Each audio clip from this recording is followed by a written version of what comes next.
नहीं होता है तो आपका? जैसा कि आगे की रणनीति तय है और संयुक्त संघर्ष मोर्चा जो कि प्रदेश स्तर पर गठित है और भोपाल में इसकी इकाई है, उन्होंने सभी लोगों ने मिलकर तय किया है कि हमें आगे की रणनीति के तहत प्रदेश की 258 मंडियां कुल हैं, उन सभी के कर्मचारी एक एक कर्मचारी भोपाल में उपस्थित होगा और विधानसभा का घेराव करेगा।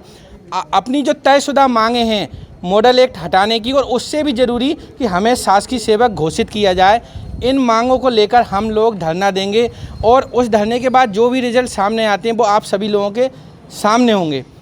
क्योंकि गवर्नमेंट ने बिना सोचे समझे मॉडल एक्ट को अचानक लागू कर दिया।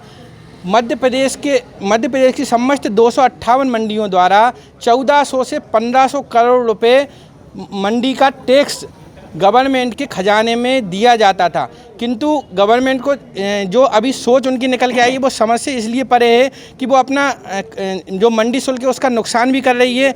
बाहर चोरों को बढ़ावा देने के लिए पैन कार्ड से खरीदी उन्होंने चालू करने के निर्देश दे दिए हैं, और जो लाइसेंसधारी व्यापारी जो बिल्कुल ईमानदार थे और अपनी मंडी टैक्स समय पे जमा कर रहे थे, राजस्व को लाभ पहुंचा रहे थे, उनके भी अधिकारों का हनन किया है। हमाल तुलावटी मजदूर वर्ग जो छोटा वर्ग मंडी से जुड़ा हुआ था, जो कई सालों से जुड़ा हुआ था, उनके भी अधिकारों का हनन किया गया है।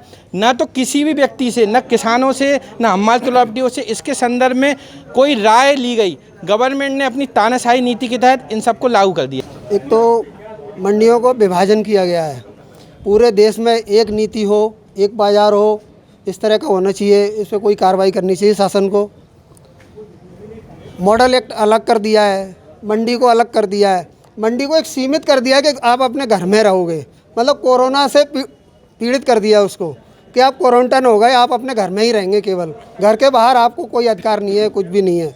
और जो आपके यहाँ बेचने आएगा वही टैक्स देगा, और जो आपके गेट के बाहर भी बेचेगा वो एक पैसा नहीं देगा शासन को, और कोई लाइसेंसदारी व्यापारी नहीं होगा, कोई रजिस्टर्ड नहीं होगा, और प्राइवेट आदमी किसी से भी खरीदेंगे, कोई किसान का माल गांव से खरीद लाएंगे, उसका भुगतान भी नहीं करेंगे, उसको लालच देके कैसे न कैसे वो ले आएंगे। आधा पेमेंट किया, कुछ किया, अधिक भाव में खरीद लाए और कहीं के बाज़ारों में ले जाके बेच दिया और भाग गया, तो किसान भी असुरक्षित है उससे।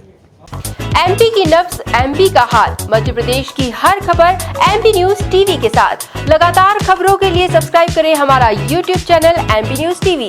लेटेस्ट अपडेट्स के लिए बेल आइकन दबाना जरा भी न भूलें।